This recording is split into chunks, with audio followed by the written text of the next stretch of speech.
Notre Père, ce soir, nous te disons encore merci de nous avoir rassemblés, Seigneur. Merci de nous avoir, ô Père éternel, donné le souffle de vie. Tu as permis que ce soir, nous puissions nous rassembler autour de ta parole. Ma prière de ce soir, c'est que tu rends le cœur de chacun d'entre nous disponible, capable de saisir et de comprendre la pensée de ce soir. Et mes lèvres et ma langue pour exprimer la vérité, uniquement la vérité. Et merci, Père éternel, pour le temps et ta présence au milieu de nous. De ta bonté, parce que tu es toujours présent, ta parole ne ment point. Tu as dit là où deux ou trois s'assemblent à ton nom, tu es là. Et nous croyons que c'est autour de ce nom que nous sommes rassemblés ce soir qui n'est autre que ta parole.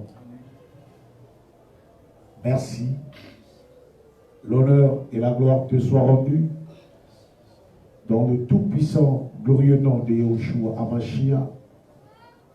Nous avons ainsi prié et demandé. Amen. Amen. Amen. Amen. Et bonsoir. Bonsoir.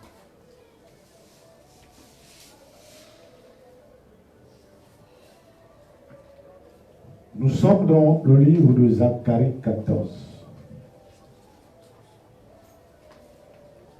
Le verset 7. Le verset qui crée problème dans l'église dite du message. Amen. Amen.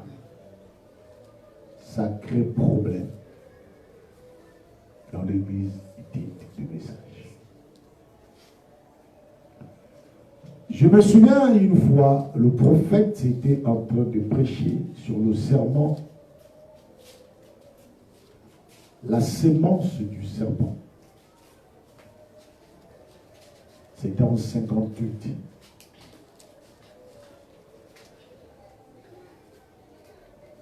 Paragraphe 306, si je ne me trompe pas. Le prophète était en train de dire que ce n'était pas bien. Il dit que ce n'était pas bien que nous appelons cette église Branham Tabernacle. Alors nous devons le changer. Amen. Lorsqu'il parlait, il était-il charnel ou il était spirituel? Le prophète dit ce n'était pas bien. C'est-à-dire du fait que là où il prêchait s'appelait Branham Tabernacle, il a dit que c'était pas bien. Il dit nous devons changer ce nom. Il dit s'il y a un nom que nous devons donner, ça sera mieux. L'église du Dieu vivant. Il dit s'il y a un nom que nous voyons qu'on devait donner, c'est l'église du Dieu vivant. Lorsqu'il en parle, nous sommes en 58. 1958. Jusqu'aujourd'hui, ça demeure Branham Tabernacle. Et ce qui est curieux encore, ceux qui sont venus après ont suturé le mot tabernacle et tout le monde commence à donner tabernacle ceci. Sauver ceci tabernacle. Fais ceci tabernacle. Si tu leur poses la question, vous l'avez tiré de qui?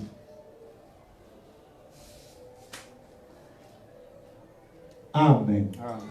Lui-même, ça y est, l'a écrit. La sémence du serpent. Il parle en 1958. il faut changer ce nom-là. Ce n'est pas normal que cette assemblée s'appelle Branham Tabernacle. Alors je me pose souvent la question. Les gens qui lisent les brochures de William Branham, est-ce qu'ils lisent les brochures pour comprendre? Est-ce qu'ils lisent les brochures pour avoir la vie éternelle? Ou bien on lit les brochures par le fanatisme?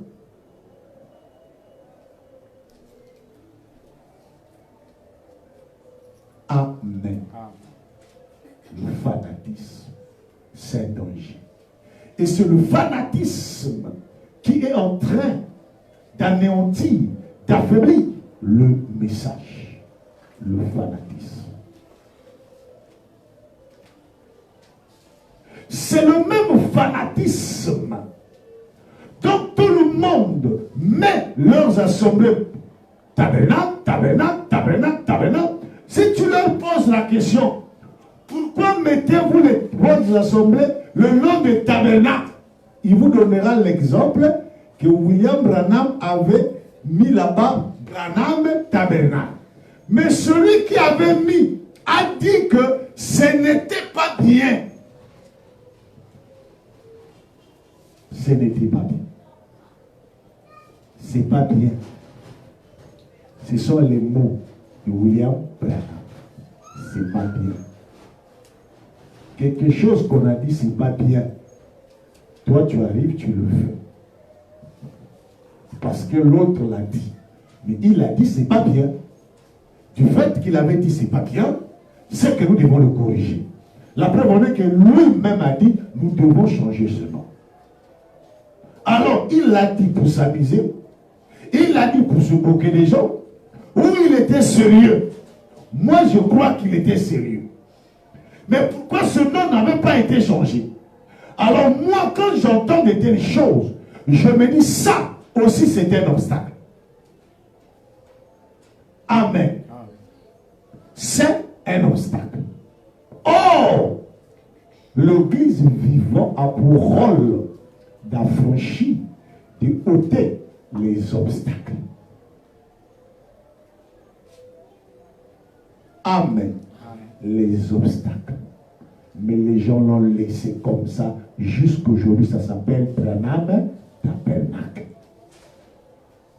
Or, lorsque une parole sort de la bouche d'un prophète, surtout, il est animé par le Saint-Esprit.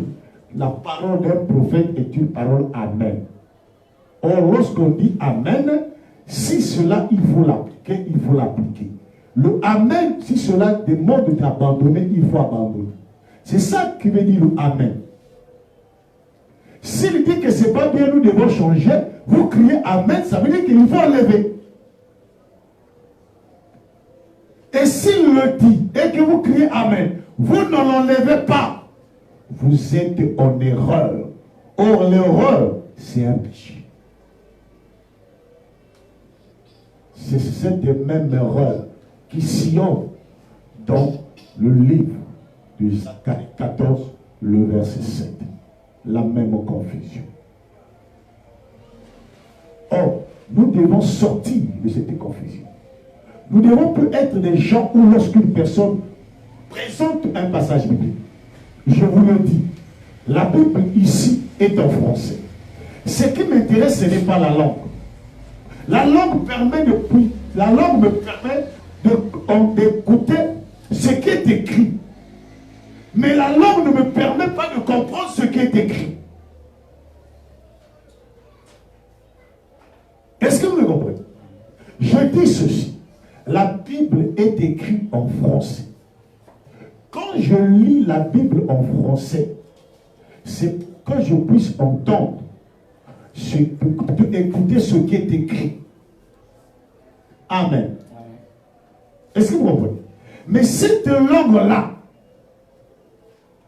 ne me donne pas la possibilité de comprendre ce qui est écrit. Parce que la langue, c'est ce que la Bible appelle la lettre tue. La lettre qui tue ici, c'est la compréhension de la langue.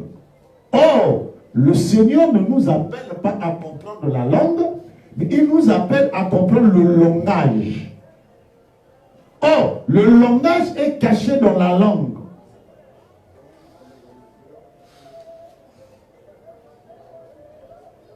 Et si vous comprenez, quand je dis que je suis mort, toi tu vas dire, oh, comment toi tu dis que tu es mort et tu respires? Or là tu as compris la langue. Est-ce que vous comprenez? Amen. Quand je dis que je suis mort, vous avez dit que c'est fini pour moi. Or, lorsque je dis que je suis mort et que vous avez compris que c'est fini pour lui, ça veut dire que vous avez compris le langage.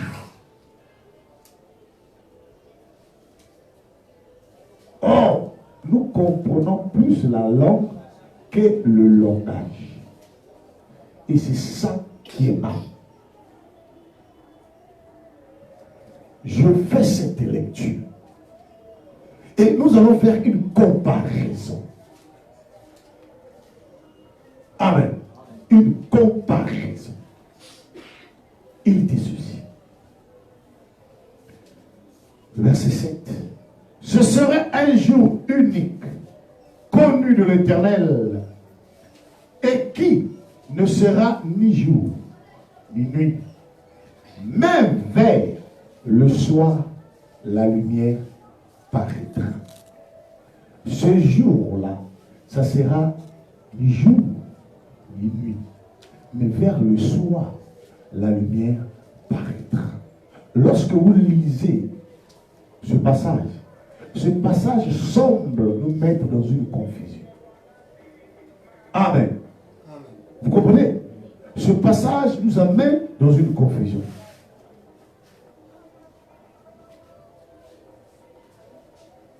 Pourquoi? Parce que ce temps-là, ça sera ni le jour, ni la nuit. Or, comment un temps ne peut être ni le jour, ni la nuit? Or, l'expression veut dire, c'est une période de la confusion. Donc, même les pratiquants de la loi sera dans la confusion. Qu'est-ce qui va faire que ce peuple de ce temps plutôt, soit dans la confusion? Parce que Dieu qui était invisible, qui a demandé à Moïse et aux autres d'écrire les lois, lui-même il s'est fait chair. En se faisant chair, il est venu chez les siens, mais les siens ne l'ont point reconnu. Amen. Ésaïe dit, sentinelle, sentinelle, que dis-tu de la nuit? Il dit, le jour vient, la nuit aussi. Le jour qui vient, le jour-là, c'est Dieu fait chair. Or, ce jour-là, où vers le soir, la lumière paraîtra, a commencé à l'an 1 et a pris fin en 53. De l'an 1 en 53, cet espace de temps s'appelle le jour vient. Amen. Donc, le jour vient, lui-même le maître l'a dit. Dieu l'a dit. Jean 9, le verset 4. Jean 9, le verset 4. Jean 9, le verset 4. Regarde ce qu'il dit. Il faut que je fasse, tandis qu'il est jour, les œuvres de celui qui m'a envoyé. La nuit vient où personne ne peut travailler. Pendant que je suis dans le monde, je suis la lumière du monde. Vous comprenez? Pendant qu'il est dans le monde, il est venu dans le monde quand? À l'an 1. Au début de l'an 1. C'est au début de l'an qu'il est venu. Amen. Et le jour a pris fin en 53. On n'était plus dans le jour. Est-ce que vous comprenez? Si nous disons que le jour commence à l'an 1 et se termine en 53, et lorsque vous disiez que vers le soir, la lumière paraîtra, nous l'attribuons à William Branham. Est-ce que William Branham était entre l'an 1 et l'an 53?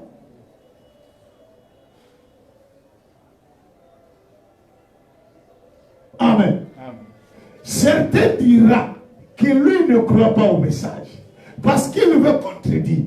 Non, je ne contredis pas le prophète, mais je contredis ceux qui le disent. Que c'est lui. Non. Il n'est pas le messager qui vient vers le soir. Non. Il ne l'est pas. Nous devons apprendre à mettre des choses claires, dire des choses clairement. Ne parlons plus dans la confusion et disons plus de choses dans la confusion. Quand tu lis la Bible, mets ce que tu as lu dans son temps.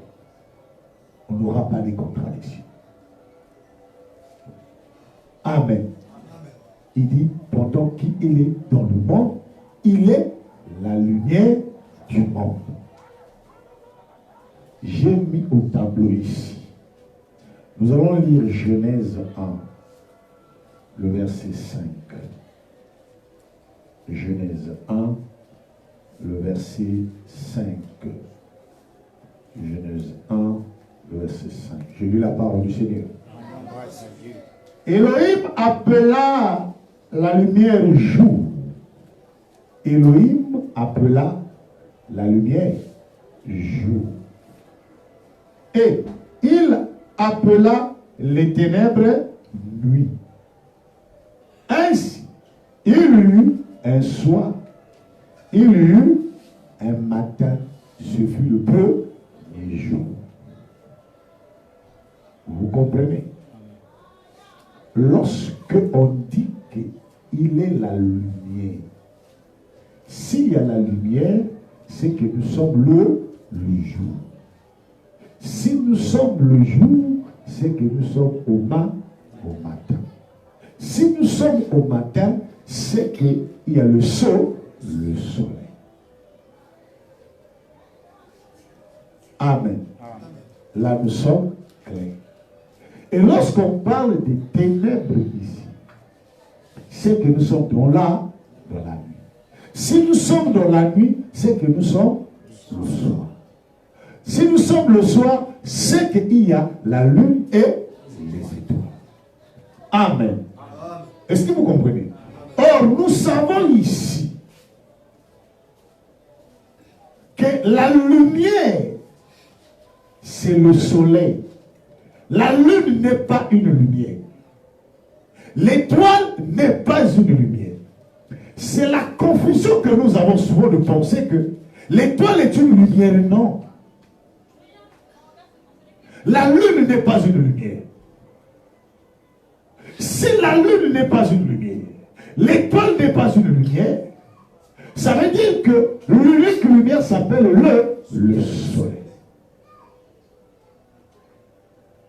Amen. Est-ce que vous comprenez? Voilà pourquoi vous allez vous rendre compte. Le Seigneur, le jour de sa naissance, les mages ont vu quoi? L'étoile. Quelqu'un me dira, papa, mais à la naissance du Seigneur, il y avait l'étoile. Mais l'étoile parlait la nuit. Non. Les prophètes ont dit, cette étoile s'appelle l'étoile brillante du matin. Amen. Ça, ce n'est pas l'étoile du soir. On dit bien l'étoile brillante. Cette étoile est une lumière. Or, le seul étoile lumière, c'est ce qu'on appelle les étoiles spirituelles. Or, vous allez vous rendre compte que lorsque le prophète montre les étoiles, vous remarquerez que les étoiles qui sont placées dans chaque âge de l'église n'a que 5 branches. 5 branches. Or, l'étoile à 5 branches est une étoile naturelle. Amen. L'étoile à 5 branches est une étoile naturelle. Or, l'étoile naturelle n'est pas une étoile lumineuse.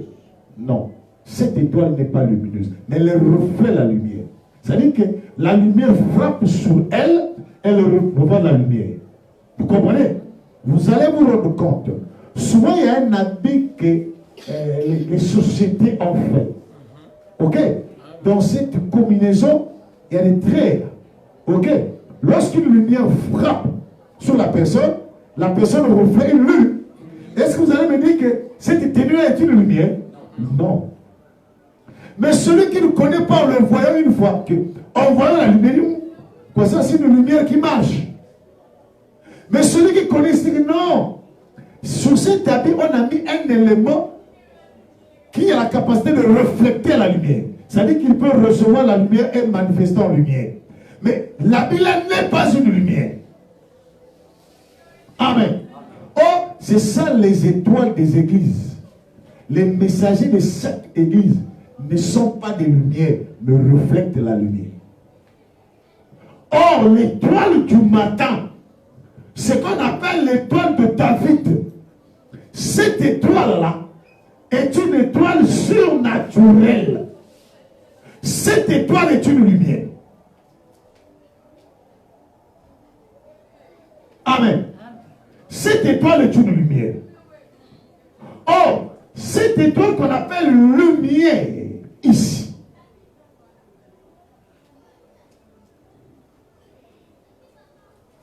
je vais expliquer les choses. Je souhaiterais mieux l'expliquer. Amen. Je vous l'ai dit une fois ici. Je vais le débrouiller comme ça. La règle est restée là. Vous voyez? Nous avons ça. L'homme. Amen. Nous avons ça.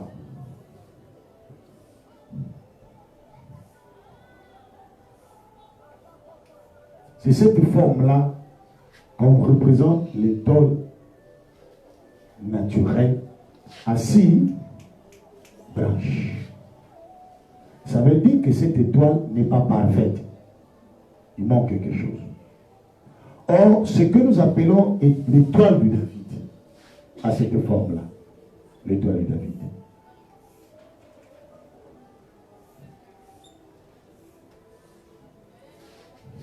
Amen. Or, cette étoile, c'est cette étoile qu'on appelle la lumière. Mais cette étoile n'est pas une lumière, mais reflète la lumière. Or, dans les âges des églises, les étoiles comme messagers ne sont pas seuls. Les étoiles comme messagers sont ceci. Amen. Si les étoiles des âges des églises étaient ces étoiles-là, il ne devait pas avoir l'apparition du soleil, de la lune. Amen. Parce que cette étoile ne se manifeste que le jour. Cette étoile ne se manifeste pas la nuit. Voilà pourquoi le Seigneur, qui est l'étoile brillante du matin, qui est le soleil levant, il dit quoi? Il faut que je fasse l'œuvre de celui qui m'a envoyé pendant qu'il fait encore jour. La nuit vient où personne ne peut travailler. Le Seigneur dit ici qu'on ne travaille pas la nuit. La nuit, Dieu ne l'a pas fait pour travailler. La nuit a été faite pour se reposer. Si tu vois quelqu'un travailler la nuit, c'est qu'il est dans le péché. C'est l'œuvre satanique. Vous vous rendez compte? Lorsque le Seigneur parle du vrai et les blés, on lui pose la question. Mais Seigneur, c'est toi qui as sémé les blés. Que vous vient livrer. Mais le Seigneur dit quoi? C'est l'ennemi. Il dit, pendant qu'on dormait la nuit, l'ennemi est venu s'aimer livrer. Donc l'ennemi ne sème que la nuit. Satan n'a pas la force le jour. Satan n'a que la force la nuit. Amen. Or, lorsque nous disons la nuit ici, c'est le soir. C'est le soir. Et vous allez vous rendre compte que lorsque nous lisons Matthieu 25, vers le verset 6, il dit quoi? Au milieu de la nuit, une voix cria. Milieu de la nuit.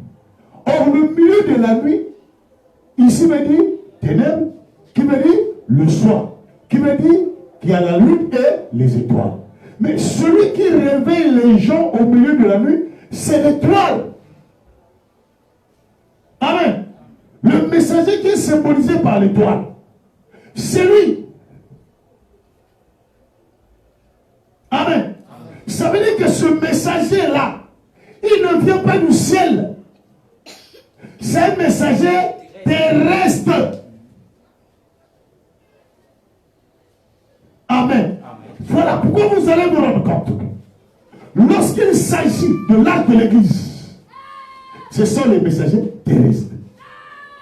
Mais lorsqu'il s'agit de l'âge de l'épouse, le messager qui donne la parole à l'épouse, l'ange là n'est pas un ange terrestre, est un ange céleste.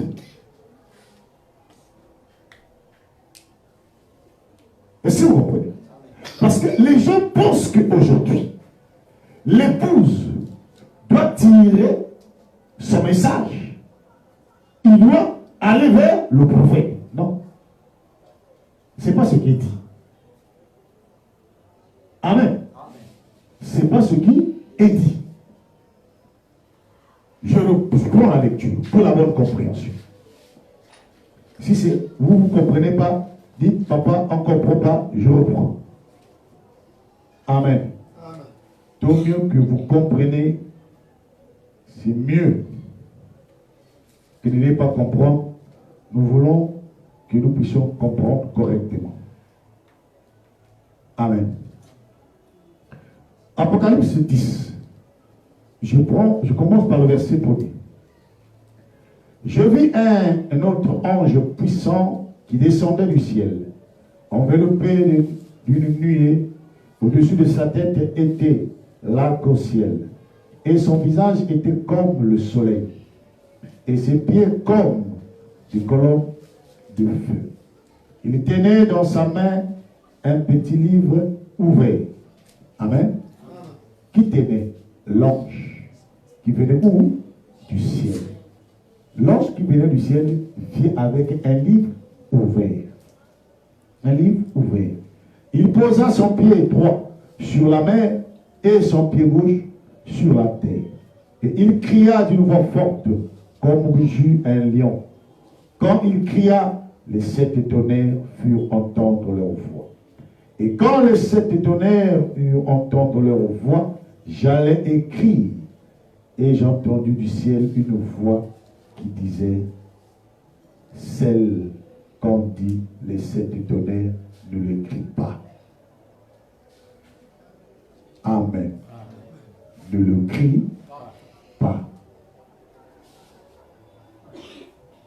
Et il dit, et l'ange que je voyais debout sur la mer et sur la terre leva sa main droite vers le ciel et jura par lui qui vit au siècle des siècles, qui a créé le ciel et les choses qui y sont, la terre et les choses qui y sont, et la mer et les choses qui y sont, il n'y aura plus de temps. Amen. Mais qu'au jour de la voix du 7e ange, quand il sonnera de la trompette, le mystère. Amen. Le mystère. Le mystère de Dieu s'accomplira comme il l'a annoncé à ses serviteurs les prophètes. Et la voix que j'avais entendue du ciel me parla de nouveau et dit, va, prends le livre, prends le petit livre ouvert dans la main de l'ange qui se tenait debout sur la mer et sur la terre. Et j'allais vers l'ange en lui disant de me donner le petit livre, et il me dit, prends-le, avale-le, il sera amer dans tes entrailles, mais dans la bouche, il sera doux comme du miel. J'ai pris le petit livre de la main de l'ange, et je l'avalai, et il fut dans ma bouche doux comme du miel, donc je l'ai avalé. Mes entrailles furent remplies d'amertume. Puis on me dit, il faut que tu prophétises de nouveau sur beaucoup de peuples, des nations, des langues et des rois. Amen. Il prend le livre où? Auprès de l'ange. Regardez ici. Il y a quelque chose de différent ici. Jean allait écrire. Dieu lui dit, ne l'écris pas. Amen. Or, ce que Jean allait écrire, c'est que les 7 tonnerres. Le 7 tonnerres, ici, veut dire la parole parfaite. Amen. Amen. La totalité de la révélation de Dieu. C'est ça les 7 tonnerres. Parce que le chèque veut dire achèvement. Ok? Donc, toute la parole de Dieu, tous les mystères de Dieu qui étaient cachés, s'est fait entendre. Voilà pourquoi on appelle ça les 7 tonnerres. Donc, quand tu entends les 7 tonnerres, ça ne te tourne pas la tête. Tonnerre veut souvent dire la voix de Dieu. Est-ce que vous comprenez? Amen. Donc, le tonnage ici, c'est Dieu. Donc, Dieu rend clair sa parole. Et 7 veut dire, il révèle tout ce qui était caché. Ok? Donc, mais bâtiment, 7 tonnerres, souvent les gens entendent 7 tonnerres là-bas, ceux qui comprennent, ah mais 7 tonnerres, c'est quoi? C'est biblique, ça veut souvent dire ça. Alors, chez la voix, au jour de la voix du 7e ange. Le 7e ange ici, c'est l'ange de l'âge de l'église de Laodicée. C'est cet ange-là, lorsqu'il va commencer à révéler. Amen. L'ange qui révèle ne révèle pas en prenant la Bible. Amen. Je dis même la Bible en prenant le livre. Non. Le 7e ange ne prend pas le livre. Selon l'Apocalypse. Ok. Le 7e ange, c'est Dieu qui lui révèle. Pourquoi? Parce que le 7e ange, il est au jour, on l'a émis au pluriel. Ça veut dire que l'ange là arrivera à un moment donné. C'est-à-dire que Dieu va s'incarner en lui. Et il va expliquer, en s'incarnant en lui, ce que Jean n'avait pas écrit. Amen. Et ce que Jean n'avait pas écrit était mentionné dans le livre qui était ouvert. Est-ce que vous comprenez?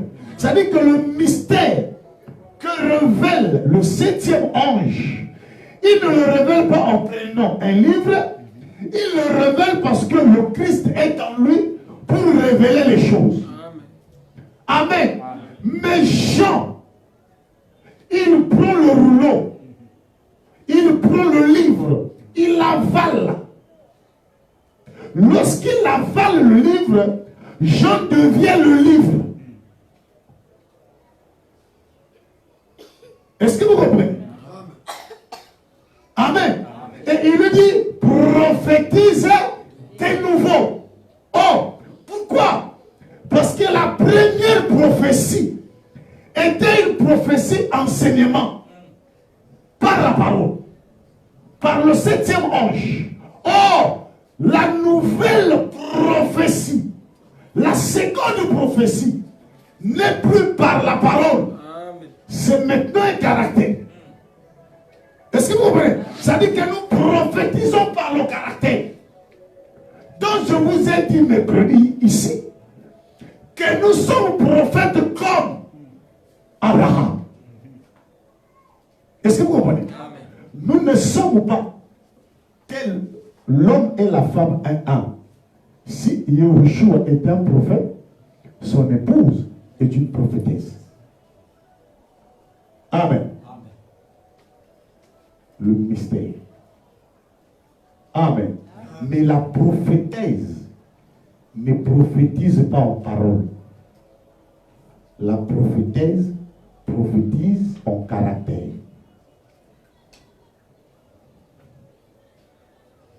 Amen. Son comportement attire les gens. Son comportement plaît aux gens. Sa manière de vivre, sa manière de servir, sa manière de faire, sa manière de considérer tout le monde dans le quartier. Il n'a pas l'injustice. C'est ça la vraie prophétie. Il dit prophétise de nouveau. J'avale le livre. Pourquoi on l'avale? Les Éphésiens 4 devaient avaler le livre.